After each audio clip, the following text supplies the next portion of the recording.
नमस्कार दोस्तों, स्वागत करते हैं आपके अपने YouTube चैनल अपटिक्स पे। तो आज हम लोग स्विंग ट्रेडिंग के बारे में जानेंगे। जो लोग बिल्कुल नए हैं, बिगनर हैं, स्विंग ट्रेडिंग के बारे में नहीं जानते हैं, स्टॉक मार्केट में स्विंग ट्रेडिंग क्या होता है ये नहीं जानते, तो उनके लिए ये वीडियो बहुत ही हेल्पफुल साबित होने वाला है। मैं इस वीडियो को ज़्यादा बड़ा नहीं करने वाला हूँ। मैं कोशिश करूँगा कि जितना ज़्यादा जल्द और मैं आपको इस वीडियो के बारे में जितना जितना ज़्यादा हो सके मैं समझा पाऊँ स्विंग ट्रेडिंग के बारे में, और ड्यूरेशन भी कम हो। मैं 10 मिनट के अंदर इस वीडियो को कंप्लीट करने की कोशिश करूँगा। तो कहीं भी इस वीडियो को स्किप मत कीजिए, पूरा देखिए, काफ़ी फ़ायदेमंद होने वाला है ये आपको वीडियो। जो बिगनर है उनके लिए तो और भी ज़्यादा। तो स्विंग ट्रेडिंग कैसे करते हैं और क्या टारगेट होता है उसका, कितना टारगेट, कितना प्रॉफिट हम लोग को लेना चाहिए, ये सब कुछ जानेंगे। स्टॉक सिलेक्शन कैसे होता है, एंट्री पॉइंट क्या होनी चाहिए, ये सारा कुछ हम लोग इस वीडियो में कवर करने वाले हैं 10 मिनट के अंदर ही। तो पहले तो स्विंग ट्रेडिंग क्या है ये जान लेते हैं। तो इंडिया में बहुत तरह की ट्रेडिंग होती है, उनमें से intraday trading, future and option trading, swing trading, इन तीनों ट्रेडिंग में से जो सबसे सेफेस्ट ट्रेडिंग होता है वो स्विंग ट्रेडिंग होता है। लेकिन मैं यहाँ बिल्कुल ये नहीं कह रहा हूँ कि इसमें लॉस नहीं होता, लेकिन बाकी सब ट्रेडिंग के मुकाबले स्विंग ट्रेडिंग में लॉस आपका प्रीडिफाइंड रहता है, कम होता है।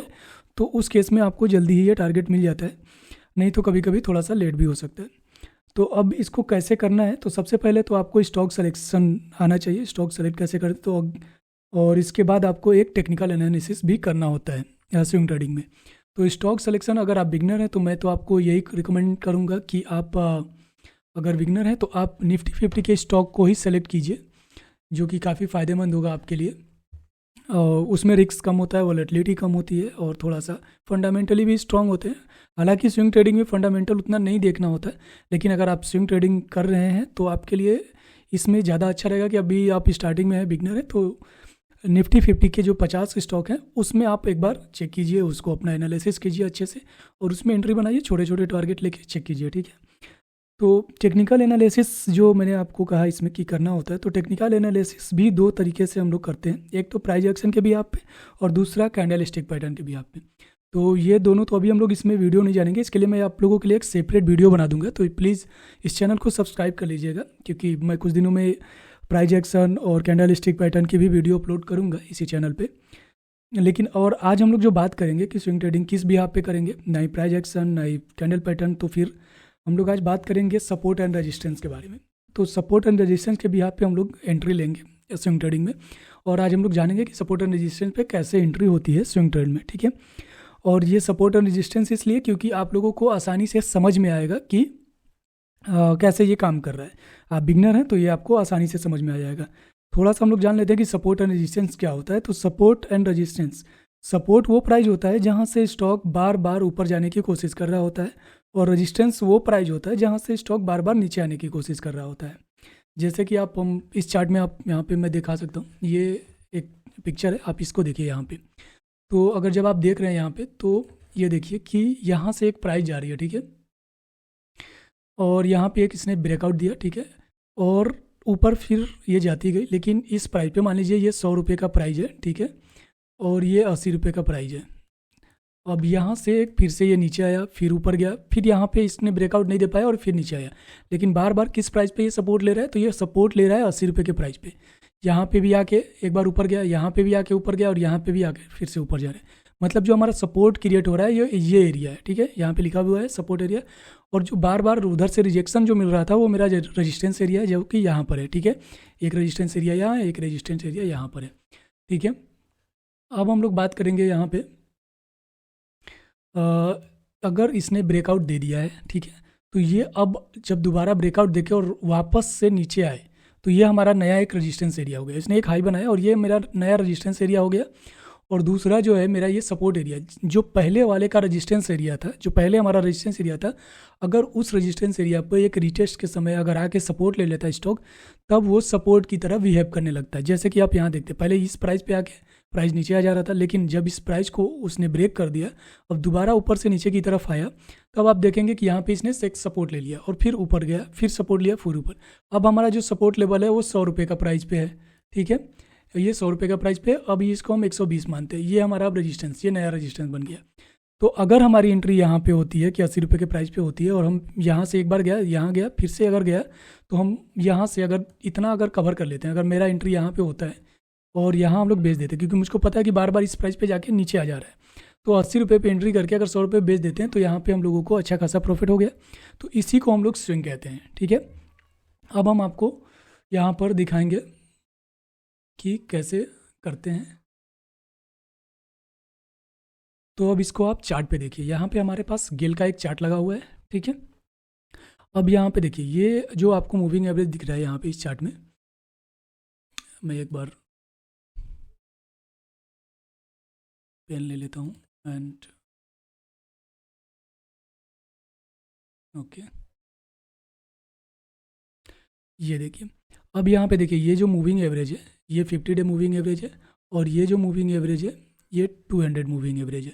हम लोग को एक ट्रेंड भी पता होना चाहिए। तो अगर 50 डे और 200 मूविंग एवरेज के ऊपर अगर प्राइस ट्रेड कर रहा है, स्टॉक ट्रेड कर रहा है, तो हम लोग मानेंगे कि इसमें बुलिश ट्रेंड है, और वैसे ही स्टॉक में हम लोग वो लेंगे, एंट्री लेंगे, ठीक है। तो अब यहाँ पे मैं आपको दिखाता हूँ कि यहाँ पे एक चीज़ देखिए कि ये हमारा एक रेजिस्टेंस पॉइंट है। ये मैं एक लाइन ले लेता हूँ, ये हमारा रेजिस्टेंस पॉइंट है, ठीक है। अब देखिए यहाँ पे स्टॉक आ गया, इसके पास से नीचे आया, फिर ये यहाँ पर देखिए, यहाँ पे जैसे ही 50 डे मूविंग एवरेज के ऊपर गया स्टॉक, अब यहाँ पे ये आ गया है, ठीक है, एक रेजिस्टेंस के पास। अब जब इसने बार बार देखिए, ये स्टॉक कितनी बार ऊपर यहाँ पे गया, बार बार जाने की कोशिश कर रहा था, बट ये इसको ब्रेक नहीं कर पा रहा था, इस प्राइस को, जो 112 का प्राइस है, इसको ब्रेक नहीं कर पा रहा था।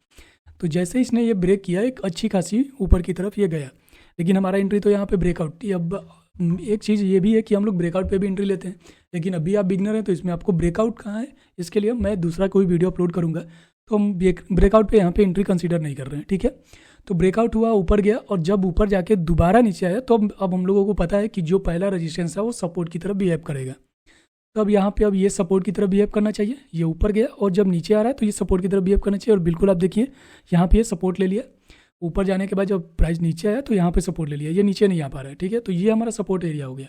अब जब हम यहाँ पे अगर सपोर्ट एरिया मुझको पता चल गया, तब अब हमारी एंट्री यहाँ पर बनेगी, ठीक है। एक बार सपोर्ट लिया, 2 बार सपोर्ट लिया, 3 बार सपोर्ट लिया, 3 दिन 4 दिन कंटिन्यू सपोर्ट लिया इसने। ये डे फ्रेम है, 1 डे टाइम फ्रेम पर हम लोग चार्ट का एनालिसिस कर रहे हैं। तो यहाँ पर इसने सपोर्ट ले लिया है, ठीक है। अब देखिए कि जब यहाँ से ये प्राइस चलती है, ठीक है, तो अगर मेरा एंट्री यहाँ पर है और मेरा जो नेक्स्ट रजिस्टेंस है वो ये रहा, ये हमारा रजिस्टेंस हो जाएगा, ठीक है। क्योंकि यहाँ से प्राइस वापस आया, ये सपोर्ट हो गया मेरा। तो अगर हमारी एंट्री इस लेवल पे हुई है, तो अगर मैं यहाँ भी अगर टारगेट लेकर चलता हूँ, तो आप यहाँ पे देख सकते हैं कि यहाँ से हमारा जो टारगेट है वो लगभग देखिए 7.5% का टारगेट है, जो कि 10 दिन में मिल गया हम लोगों को। ये टारगेट 10 दिन के अंदर ही ये 7.5% का हमारा टारगेट मिल गया। अगर हम लोग इसको कैरी फॉरवर्ड आगे की तरफ भी करते हैं, अगर आगे बढ़ते जाते हैं, तब तक ये हमको 15% के आसपास का अगर दे देता, ठीक है, अगर हम लोग ट्रेल करते जाते। और हमारा जो इसमें होता गया कि हमारा एस भी हम लोग इसमें प्री डिफाइन कर सकते हैं कि जैसे कि अगर ये सपोर्ट एरिया है, और अगर मेरा ये सपोर्ट, अगर हमारा एंट्री यहाँ पर है और इसके बीच ये जो मूविंग एवरेज है, इसके नीचे अगर आके क्लोजिंग दे देता है, कैंडल इधर कहीं क्लोज हो जाता है 110 के आसपास या 108 के आसपास, या इसके नीचे भी अगर क्लोज हो जाता है, अगर टारगेट हम लोग बढ़ा लेते हैं तो स्टॉप लॉस भी बढ़ा ले सकते हैं। तो यहाँ पे 112 का करके अगर हम लोग यहाँ पर भी 105, 6, 7, 8 जो भी आपका स्टॉप लॉस बन रहा है आप ले सकते हैं, तो लेते हैं। इसके नीचे अगर 50 डे मूविंग एवरेज के नीचे अगर क्लोज हो जाता है, तब हम लोग यहाँ से एग्जिट हो जाएंगे। तो यहाँ भी हो सकता है कि अगर आप, तो यहाँ पे हम लोग 2-3% का स्टॉप लॉस यहाँ पर ले लेंगे, ठीक है। किसी किसी का 3% या 4%, इस लेवल पे भी आप स्टॉप लॉस रख सकते हैं। तो आप जितना ज़्यादा बड़ा अगर टारगेट रखते हैं तो स्टॉप लॉस भी उसी हिसाब से रहेगा। अगर हम छोटा टारगेट रखते हैं कि 5 से 6% लेके निकलना है, तो मैक्सिमम हम लोग कोशिश करेंगे कि 3 से 4% से ज़्यादा का ना हो, ठीक है, स्टॉप लॉस ना हो। तो हमारा ये इस एरिया में स्टॉप लॉस हो जाएगा, इसके नीचे अगर क्लोजिंग होता है तो हम लोग को निकल जाना होता है, ठीक है। तो यहाँ पे इसी वजह से मैं बोलता हूँ कि ये ज़्यादा सेफेस्ट है, क्योंकि आप यहाँ पे 2-3% का अगर स्टॉप लॉस लेते हैं तो अगर 5 से 7%, 8% का टारगेट भी ले रहे होते हैं, ठीक है। अगर आपको लंबा भी चलना है तो इसमें आप स्टॉप लॉस ट्रेल करते जाइए और लाभ जितना लंबा जा सकते हैं। जैसे कि मैंने कहा कि अगर आपको बुक करना था तो यहाँ 7.5% में बुक कर सकते थे। अगर आपको बुक नहीं करना था तो अब डायरेक्ट आप यहाँ पर भी आ सकते थे, इस एरिया में बुक कर सकते थे 125 के आसपास, 128 के आसपास, 13-14% का भी आपको टारगेट मिल सकता था, ठीक है। तो ये हो सकता था। तो इस वजह से ये सेफेस्ट भी है, और हम लोग लॉन्ग टर्म में भी जा सकते हैं अगर स्टॉक हमको अच्छा मिल गया तो, ठीक है। अब दूसरा स्टॉक हम लोग देख लेते हैं। ये तो हम लोग गेल पे एनालिसिस कर रहे थे, ठीक है। ऐसे ही अगर हम लोग देखें तो यहाँ पर एक और स्टॉक मैं दिखाता हूँ आपको कि अब इस एरिया को देख लीजिए, ठीक है। ये टाटा स्टील का है। अब यहाँ से देखिए कि हमारा जो ये एरिया हो जाता है, ठीक है, ये हमारा हो गया पहला रजिस्टेंस, ये ठीक है, क्योंकि यहाँ से 50 डे मूविंग एवरेज को भी इसने ब्रेक किया है और 200 मूविंग एवरेज के भी ऊपर गया है। ठीक है, और जैसे ये इसके ऊपर गया है अब हमारा ये हाई बन गया। ठीक है, हम लोग ब्रेकआउट पे नहीं ले रहे हैं क्योंकि ये ब्रेक किया है, हम लोग ब्रेकआउट को अभी कंसीडर नहीं कर रहे हैं, हम लोग केवल सपोर्ट और रजिस्टेंस को ही फॉलो कर रहे हैं। ठीक है, तो यहाँ पे देखेंगे कि ये इसने एक रजिस्टेंस बनाया क्योंकि वहाँ से वापस प्राइस नीचे आ गया है। ठीक है, अब प्राइस नीचे आ गया है, अब देखेंगे कि जब दोबारा से प्राइस इसको ऊपर की तरफ काटता है, ठीक है, यहाँ पे उसने ऊपर की तरफ काट दिया। अब देखिए कि ये सपोर्ट, ये रजिस्टेंस जो है यहाँ पे एक सपोर्ट की तरह काम कर रहा है, आया है, रुका है, इसके बाद ये चला गया।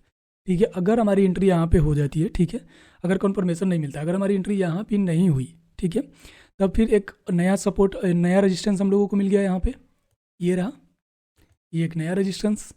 तब अब यहाँ पे तो हमको एकदम डेफिनेटली है कि यहाँ पे एंट्री मिल रही है क्योंकि यहाँ पे दोबारा हमको एक उसी सपोर्ट पे आता हुआ दिखा। यहाँ पे अगर यहाँ पे एंट्री आपकी हो गई तो और अच्छी बात है, अगर यहाँ एंट्री है तो और अच्छी बात है। अब यहाँ पे देखिए 50 डे मूविंग एवरेज के ऊपर इसने क्लोजिंग भी दिया है, एंट्री भी दे रही है, सपोर्ट लेवल पे ये कैंडल क्लोज हुई है।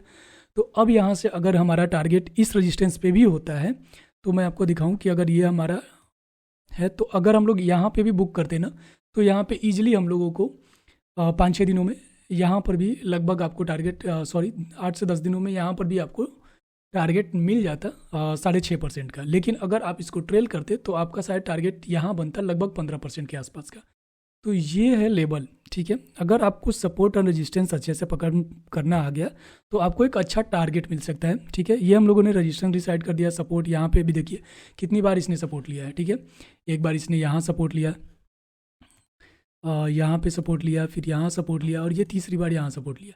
अब इस टाइप का सपोर्ट अगर मिल रहा है तो हमारा तो एंट्री यहाँ पे डेफिनेटली बनता है कि जैसे ही कैंडल ऊपर की ओर क्लोज हो, 50 डे मूविंग एवरेज के ऊपर भी है और 200 मूविंग एवरेज के ऊपर भी है, तो ऐसे में कई बार होता है कि अगर तब ये हमारा कंसीडर हो गया कि ये बुलिश ट्रेंड में भी है, ऊपर क्लोज भी हुई है, तो चलो हम लोग एंट्री ले लेते हैं। यहाँ पे सपोर्ट भी है तो ये हमारा सपोर्ट के पास जो एंट्री हुआ, आप यहाँ अगर 6% पे बुक करना चाहते हैं तो यहाँ पे बुक कीजिए, अगर आप 14-15% पे जाना चाहते हैं तो यहाँ पे बुक कीजिए, क्योंकि जैसे ही अगर इस रजिस्टेंस को नीचे की ओर आना शुरू करता है तो आप फिर से सपोर्ट, ये हमारा दूसरा सपोर्ट यहाँ पे क्रिएट हो जाएगा जो कि यहाँ पे आपको दिख रहा है। ठीक है, तो इस तरीके से ये हो गया। अब हम लोग बात करेंगे इसमें एक स्टॉक भी मैं आप लोगों को नया देता हूँ जो कि आप लोग इसको कंसीडर कर सकते हैं, देख सकते हैं कि क्या होने वाला है इसमें। ठीक है, मैं इसको हटा देता हूँ। जो हमारा दूसरा स्टॉक है वो है भेल। ठीक है, एक बार अपना एनालिसिस भी इसमें ज़रूर कीजिएगा। ठीक है, लेकिन अभी के लिए मैं आप लोगों को बता रहा हूँ। ठीक है, कि इस स्टॉक को आप लोग कंसीडर कीजिएगा, अपने वॉच लिस्ट में भी रख सकते हैं। ये किसी तरह का कोई रिकमेंडेशन नहीं है, लेकिन आप लोग वॉच लिस्ट में करके रख सकते हैं। मैं आगे के इसमें एनालिसिस करके आपको दिखाता हूँ सपोर्ट एंड रेजिस्टेंस के भी यहाँ पे। तो यहाँ पे आप देखेंगे अगर किसी तरह का पोजीशन भी आप स्टॉक में बनाते हैं तो ये अपने रिस्क पर ही बनाइएगा, अपने एनालिसिस पर ही बनाइएगा। ठीक है, ये किसी तरह का बाई सेल रिकमेंडेशन नहीं है। ठीक है, ये केवल लर्निंग पर्पज़ से ही मैं आप लोगों को दिखा रहा हूँ। तो आप देख सकते हैं कि ये 50 डे मूविंग एवरेज के ऊपर ये कंटिन्यू चलता हुआ जा रहा है। ठीक है, काफ़ी दिनों से ये अच्छा बुलिश ट्रेंड में है। 1 डे टाइम फ्रेम में कई लोग 4 घंटे के टाइम फ्रेम पे भी काम करते हैं, लेकिन अभी आप बिगनर हैं तो 1 डे पे ही काम कीजिए, ज़्यादा अच्छा है। तो यहाँ पर देखिए कि यहाँ पे एक हमको रजिस्टेंस मिल गया है। ठीक है, ये हमारा रजिस्टेंस जोन है क्योंकि प्राइस यहाँ पर भी एक बार आके नीचे आ चुकी है, यहाँ पर भी एक बार नीचे आ चुकी है, यहाँ पे फिर से एक बार नीचे आई थी। ठीक है, ये रजिस्टेंस जोन है। अब इसको क्या किया, इसने ब्रेक कर दिया। अब ब्रेकआउट पे तो हम लोग एंट्री ले नहीं रहे हैं। ठीक है, तो ऐसे कंडीशन में हम लोग जब ब्रेकआउट पे एंट्री नहीं ले रहे हैं तो हम लोग इंतज़ार करेंगे सपोर्ट का। अभी सपोर्ट क्रिएट नहीं हुआ है क्योंकि ये इसने हाई बनाया है, नया हाई बना हुआ है, तो सपोर्ट क्रिएट नहीं हुआ। अब जब ये प्राइस कहीं से जाके मान लीजिए कि अभी एक यहाँ से खुलने के बाद ये 160-170 जाता है और जब वापस इस एरिया में दोबारा अगर आता है या फिर यहीं से, मतलब मेरा मानना है कि लगभग ये अगर दोबारा इसको एक बार रिटेस्ट करने के लिए ज़रूर आएगा, और अगर रिटेस्ट करने के लिए आता है और दोबारा से आपको ये सपोर्ट एरिया में मिलता है कहीं भी 147-48 के आसपास या 150 के अंदर में ये कहीं भी मिल जाता है और इसके बाद ये ऊपर की तरफ जाता है इसको ब्रेक करके, तब हम लोग इसमें एंट्री बनाएंगे। ठीक है, और हमारा जो फिर से जो टारगेट लेवल होगा वही रेजिस्टेंस होगा। मान लीजिए 170 हो सकता है, 160, 165, यहाँ से 5 से 10% का टारगेट यहाँ से इस लेवल पे हो सकता है। ठीक है, तो अगर इस रेंज में आपको मिलता है, एक रिटेस्ट करता है, सपोर्ट लेवल पे आता है और उसके बाद आप इस सपोर्ट पर ही आप बाई कीजिए। हमारा अगर एसएल भी होगा तो इस एरिया में हमारा एसएल हो जाएगा लगभग। ठीक है, तो ये हमारा इस फ्यूचर स्टॉक्स है जो कि हम लोग देखेंगे कि आने वाले टाइम में ये हमारे सपोर्ट और रेजिस्टेंस की तरह काम करता है कि नहीं, ये सपोर्ट और रेजिस्टेंस पर काम करता है कि नहीं, सॉरी। और मैं आपको दिखाना चाहूँगा कि एक और स्टॉक जो कि मैंने फ्री टेलीग्राम चैनल में अपने दिया था, ये अपस्टिक स्विंग ट्रेडिंग है, ये फ्री टेलीग्राम चैनल है हमारा। तो ये देखिए यहाँ पे एक कोठारी पेट करके है, ठीक है, जो मैंने दिया था 51 रुपये के प्राइस पे, ठीक है, टारगेट दिया था 160 का, ठीक है। तो अभी हम लोग इसको देखेंगे कि क्या हुआ इसमें। तो ये देखिए 151 यहाँ पर, ठीक है, ये लगभग हो रहा है प्राइस। अब आप पे देखिए कि ये रजिस्टेंस कहाँ पे हम लोगों का बन रहा था, ये रहा, ये रजिस्टेंस है। अब जैसे इसके ऊपर प्राइस गया मैंने इसको दे दिया, ठीक है, अब दिया है और उसके नेक्स्ट डे ही आप देखेंगे ये रजिस्टेंस के ऊपर, अभी देखिए ये बार बार यहाँ पे सपोर्ट ले रहा है ना, कि यहाँ से गया, ठीक है, यहाँ सपोर्ट लिया फिर गया, यहाँ सपोर्ट लिया फिर गया, अब ये बार बार सपोर्ट ले रहा है, ठीक है। तो अब ये रजिस्टेंस जो है ये इसका सपोर्ट का काम कर रहा है। तो अगर दोबारा से फिर से अगर इस एरिया में आए तो अराउंड मैं ये टारगेट रख सकता हूँ कि यहाँ से लगभग 170 का टारगेट है। अब मैंने यहाँ पे देखिए कि 151 से मैंने जो टारगेट दिया था 160 का दिया था यहाँ पे, ठीक है, और वो ये टारगेट एक दिन में ही हिट हो गया था, ये मैंने इस कैंडल पे दिया था। और यहाँ से ये सीधा देखिए ये 10% 10.5% के आसपास एक दिन में ही ये टारगेट इसने दे दिया। तो इस तरीके से ये काम करता है। एक बार अपना एनालिसिस कीजिए, थोड़ा सा बैक टेस्टिंग कीजिए आप लोग, और इसके बाद ही किसी तरह का इसमें ट्रेड बनाइए, ठीक है। और मिलते हैं नेक्स्ट वीडियो में, तब तक के लिए वीडियो को वीडियो को लाइक कर लीजिए और चैनल को सब्सक्राइब करना बिल्कुल मत भूलिएगा। नए नए हैं तो आप लोग इस चैनल पे ज़रूर बने रहिए। मैं रेगुलरली अब कोशिश करूँगा कि आप लोगों को कुछ नॉलेज वाली वीडियोज़ अपलोड करता रहूँ। फंडामेंटल वीडियो की भी सीरीज आने वाली है, और अभी मैं सपोर्ट एंड रेजिस्टेंस के बाद कैंडल स्टिक पैटर्न और प्राइस एक्शन पे भी बात करने वाला हूँ, ठीक है। तो बने रहिए और लाइक कीजिए। Thank you, bye bye.